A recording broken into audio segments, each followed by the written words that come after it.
जय माँ दुर्गा। प्यारे मित्रों, आप सभी को नवरात्रि की हार्दिक शुभकामनाएं। मित्रों, देवी दुर्गा की आराधना मनुष्य को सब प्रकार के भोग, सौभाग्य, स्वर्ग से सुख और अंत में मोक्ष प्रदान करने वाली है। साथ ही माँ की कृपा से रोग, शोक, दरिद्रता व सभी बाधाओं और संकटों का भी नाश हो जाता है और परिवार में सदैव आनंद बना रहता है।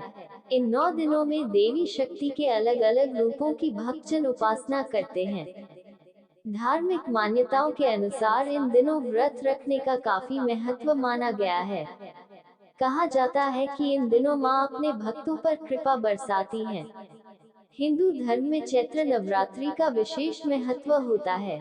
एक वर्ष में कुल 4 नवरात्रि आती हैं। पहला चैत्र नवरात्रि, दूसरा शारदीय नवरात्रि और 2 गुप्त नवरात्रि।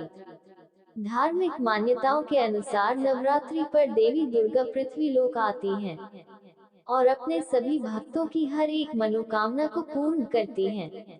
इस वर्ष चैत्र नवरात्रि का पावन पर्व आज यानी 9 अप्रैल मंगलवार से शुरू हो रहे हैं और इनका समापन 17 अप्रैल को रामनवमी पर होगा।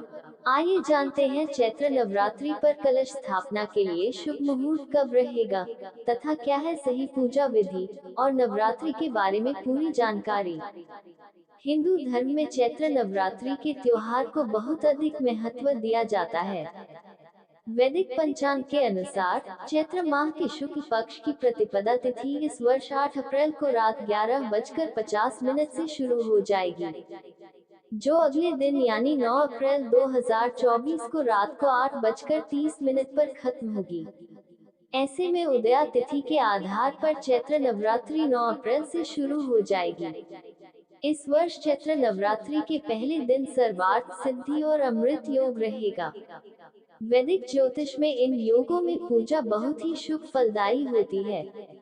मित्रों, चैत्र नवरात्रि कलश स्थापना का शुभ मुहूर्त 9 अप्रैल को कलश स्थापना के लिए सबसे अच्छा मुहूर्त 11:57 से 12:48 तक रहेगा, क्योंकि यह अभिजीत मुहूर्त है। मित्रों, अब जानते हैं देवी दुर्गा की सरल पूजा विधि।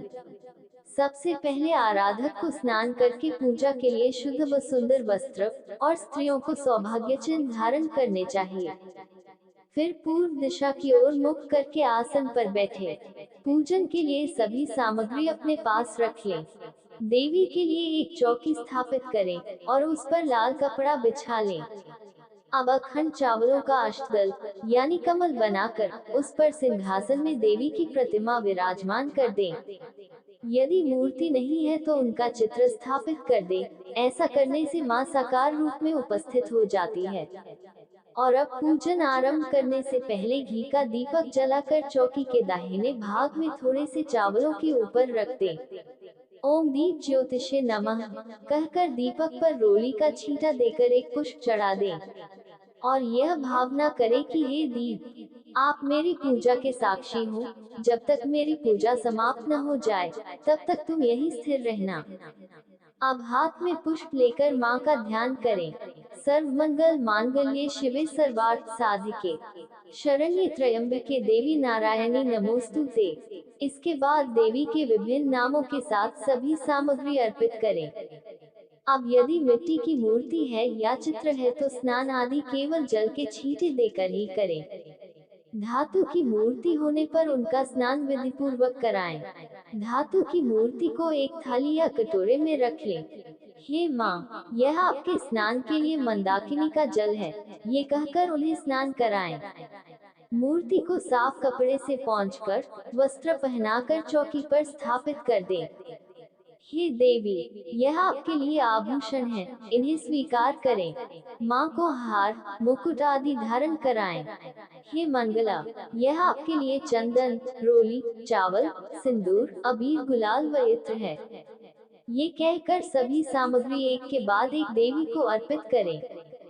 हे दुर्गा, यह मैं आपके लिए सुंदर पुष्प माला लाया हूँ, इसे स्वीकार करें।